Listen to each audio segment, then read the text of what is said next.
एक वस्तू 800 रुपयास विक्री केल्यास जेवढा नफा होतो त्याच्या दुप्पट तोटा ती वस्तू 575 रुपयास विक्री केल्यास होतो.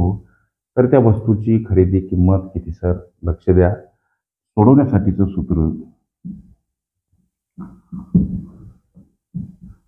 विक्री किंमतीतील फरक. हे फरक म्हणजे काय? इथं वजाबाकी. ओके, बराबर नफा आणि तोटा यामधील फरकाची बेरीज. ओके, लक्ष द्या. 800 रुपये विक्री किंमत असताना जेवढा नफा होतो त्याच्या दुप्पट तोटा ती वस्तू 575 रुपयास विकल्याने होतो.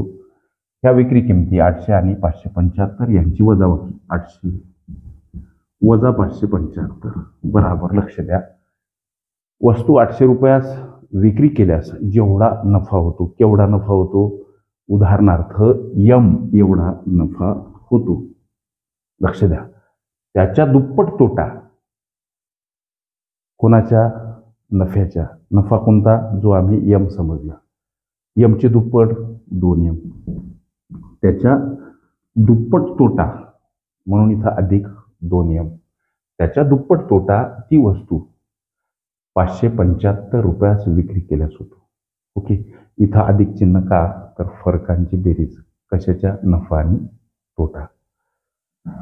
लक्ष द्या. इथं 800 लिहा वजा 575 बराबर यम अधिक 2m. ही वजाबाकी 25. 600 200 800 म्हणजे 225 बराबर ही बेरीज 3m. सर 225 कडे येताना हे 3 आता भागीला समोर 1 ते m भाग द्या.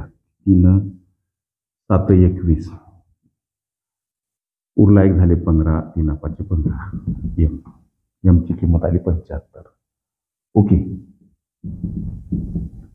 आणि हे 2m म्हणजे 2 गुणिला 75 150 रुपये. लक्षात आलं तुमच्या? 800 रुपये विक्री केल्यास जेवढा नफा होतो.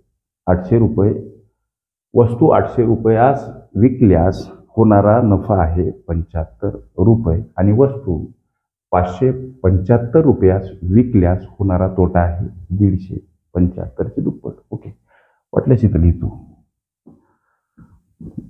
जर वस्तू 800 रुपयास विकली तर होणारा नफा बराबर 75 रुपये. आणखीन एक वाक्य लिहू. जर वस्तू 575 रुपयास विकली तर होणारा तोटा 150 रुपये. ओके, प्रश्नामध्ये वस्तूची खरेदी किंमत विचारली. सर विचारू द्या. लक्ष द्या. खरेदी किंमत काढण्याचं सूत्र खरेदी किंमत बराबर विक्री किंमत वजा नफा. ओके, विक्री किंमत 800 असताना होणारा नफा 75 आहे. हा 75 नफा विक्री किमतीतून वजा करा. ही वजाबाकी 725. 725 ही काय असणार मित्रांनो? त्या वस्तूची खरेदी किंमत असणार. हे उत्तर पर्याय क्रमांक ए मध्ये दर्शवलेलं